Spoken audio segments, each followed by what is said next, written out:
अपने पसंदीदा शो के फुल एपिसोड देखने के लिए अभी डाउनलोड करें दंगल प्ले ऐप।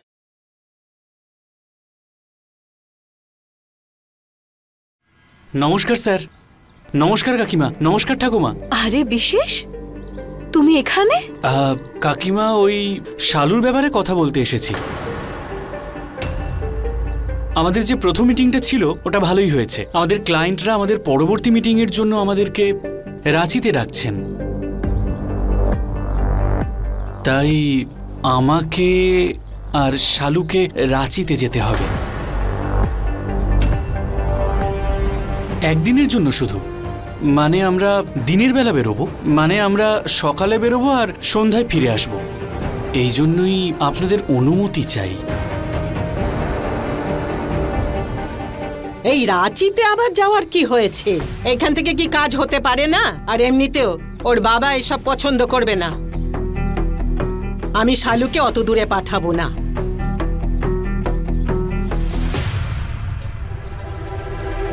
ঠাকুমা, আমরা যদি না যাই না, সমস্ত পরিশ্রম বৃথা হবে। আমি আর শালু অনেক পরিশ্রম করেছি এই কাজটার জন্য। মা, আমার মনে হয় ওদের দুজনকে যেতে দেওয়া উচিত। আর তাছাড়া সকালে যাবে, সন্ধ্যের মধ্যে ফিরে আসবে, যেরকম প্রত্যেকদিন ফিরে আসে অফিস থেকে। ঠিক আছে, তুমি যা বলছো সেটাই হবে।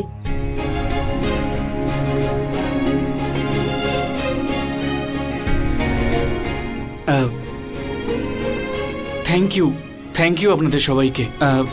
এখন আমি আসছি। নমস্কার।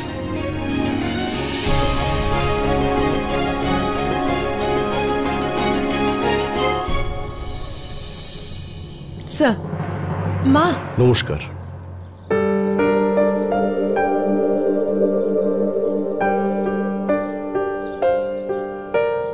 নারায়ণ শুক্ল এখানে? নমস্কার। বুলবুল, উনি? আমার নাম নারায়ণ শুক্লা, তবে মিশ্রা বাবুকে তো আমি অনেক আগে থেকেই চিনি। হ্যাঁ শুক্লা বাবু, নারায়ণ বাবু অনেক বড় রাজনীতিবিদ আর সমাজসেবকও। এই বুলবুলি আবার কাকে ধরে নিয়ে এলো? নিশ্চয়ই কোনো অভিযোগ নিয়ে এসেছে। আরে না না মাসিমা, আমি কোনো অভিযোগ নিয়ে আসিনি। আমি বুলবুলের মাকে ধন্যবাদ জানাতে এসেছি।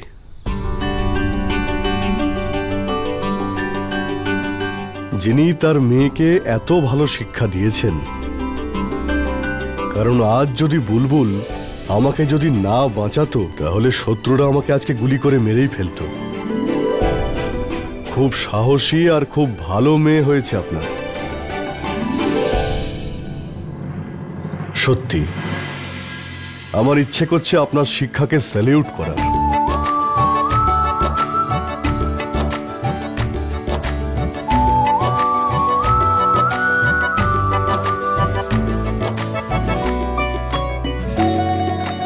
আচ্ছা, আজ তাহলে আসি। আরে দাদা, অন্তত একটু চা খেয়ে যান। আজকে একটু তাড়া আছে আমার।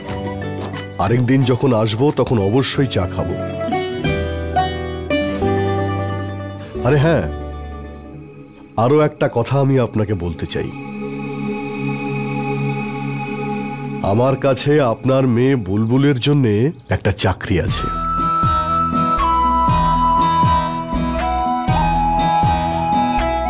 যদি বুলবুল করতে চায় আর আপনারা যদি ওকে অনুমতি দেন তবেই।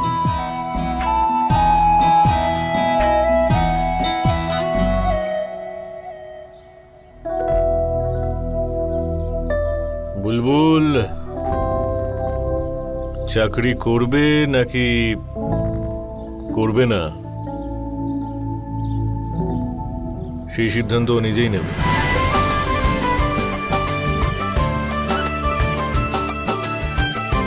বুলবুল, তুমি খুব ভালো করে ভেবেচিন্তে সিদ্ধান্ত নিও। এই হলো আমার কার্ড। যখন তোমার চাকরি করতে ইচ্ছে করবে বা কোনো কাজে আমাকে প্রয়োজন হবে, তাহলে ফোন করে নিও। Thank you sir. আমি আমার মায়ের সঙ্গে কথা বলে আপনাকে নিশ্চয়ই ফোন করব। অনেক অনেক ধন্যবাদ। আসছি।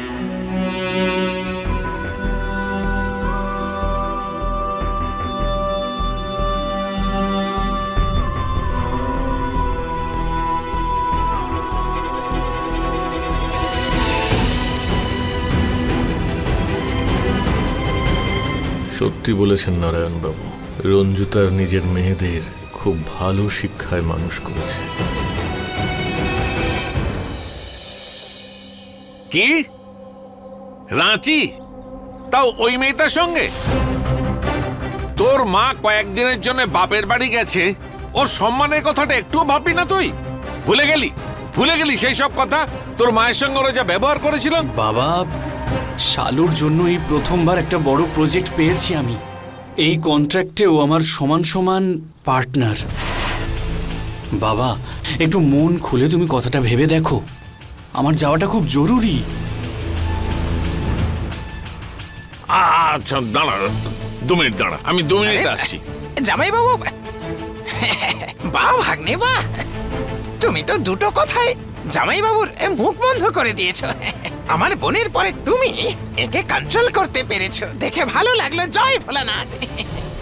আরে জামাই বাবু, এসব তোর মায়ের সঙ্গে এক্ষুনি ফোনে কথা বলে এলাম। ও বলল যে ওই মেয়েটা তোর মাথায় তুক করে বসে আছে, বুঝলি? চুপচাপ দাঁড়িয়ে থাক, এক্ষুনি তাড়িয়ে দিচ্ছি। আরে জামাই বাবু, আরে কি করছে এসব? আরে এসব বাবা, এসব কি? থামো বাবা, থামো। আরে জামাই বাবু, ওই মেয়েটা একে জাদু করেছে কিনা জানি না, কিন্তু আমার দিদি আপনাকে ভালোভাবে জাদু করেছে সেটা বুঝতে পেরেছি। আমি বলছি যে, আচ্ছা দেখুন, আমার কথা শুনুন। এই সমস্যার সমাধান আমার কাছে আছে। দেখুন, বিশেষের ওই মেয়েটার সাথে রাঁচি যাওয়া খুব জরুরি। হ্যাঁ, আমি যখন বলছি ও ওই মেয়েটার সঙ্গে যাবে না, তখন যাবে না। আরে আমার কথাটা তো শুনুন আপনি। শুনি। আপনি শুধু এটাই চান তো যে দুজনের মধ্যে কোনো লটার পটার না হোক? তাহলে আমি কেন আছি? আমিও যাব ওর সাথে রাঁচি। আর আমি এই ব্যাপারটা খেয়াল রাখবো, এদের দুজনের মধ্যে কাজ ছাড়া কোনো কথা হবে না।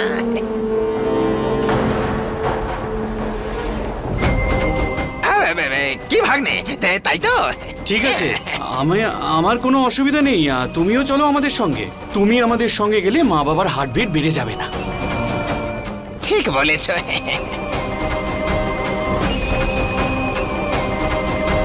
বাবা বুলবুল দিদি, তুমি তো আমাদের পরিবারের নাম উজ্জ্বল করে তুললে।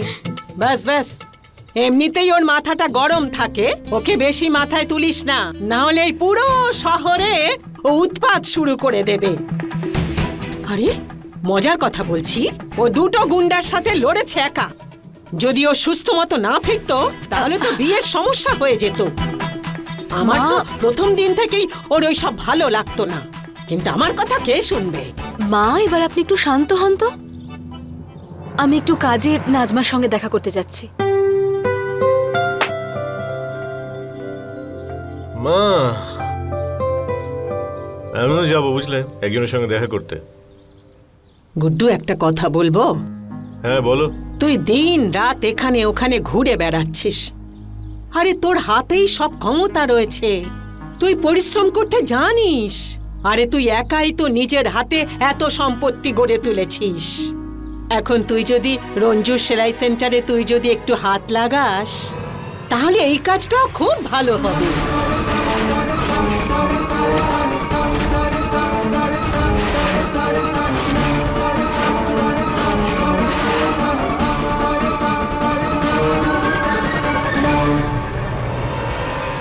মা,